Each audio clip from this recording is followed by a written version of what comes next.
I have been teaching Sunday school my entire adult life.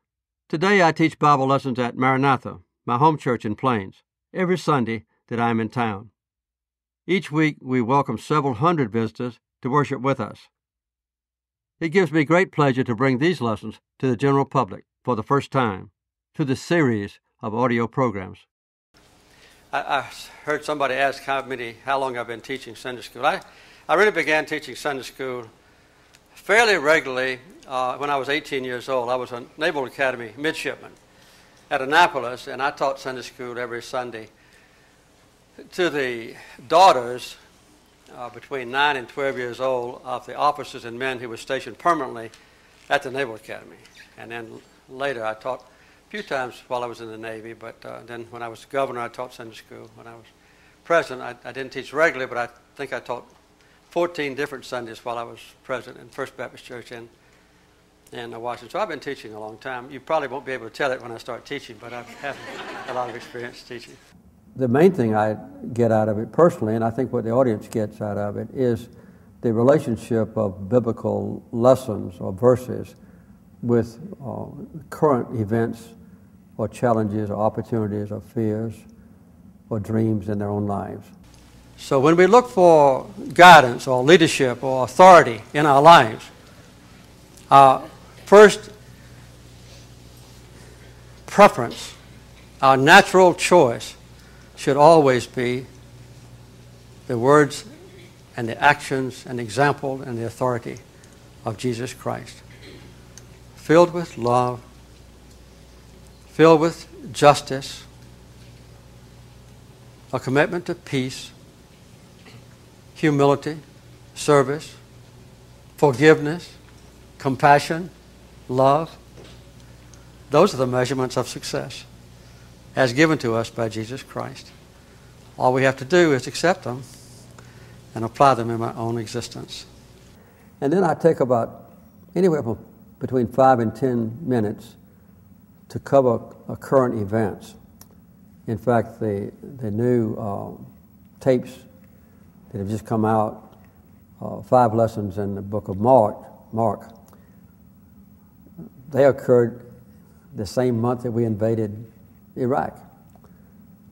And I emphasized my own personal opinion that our invasion of Iraq was unjust, unjustified, unnecessary, and a contradiction of the basic teachings of Jesus Christ, whom we worship as a Prince of Peace.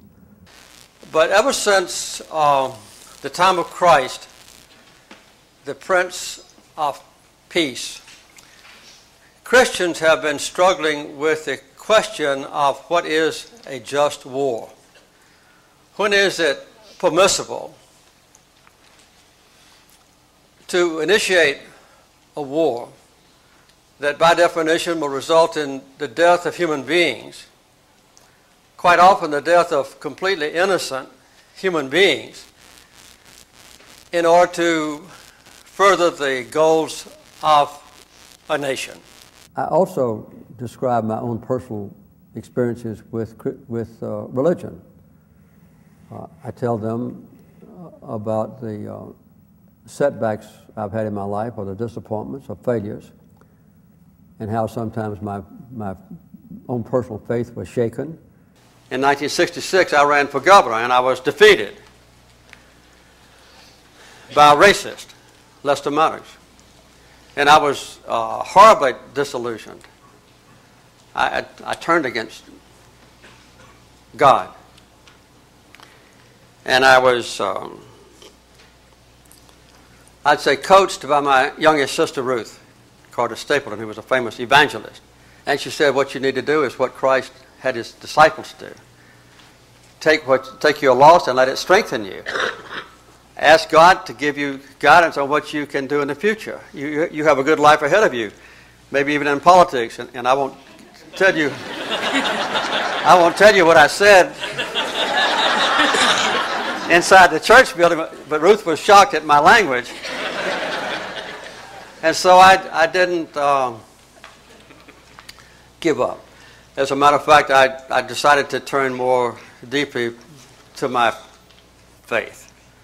If we have unmet unrealized dreams or ambitions or capabilities or opportunities as Peter did, our lives can be expansive and fully successful, not particularly measured in human terms about how much money is in the bank or what kind of house we live in, but in the eyes of God.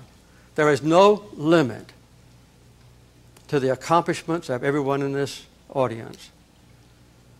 In the eyes of God Almighty, the Christian church is for everyone.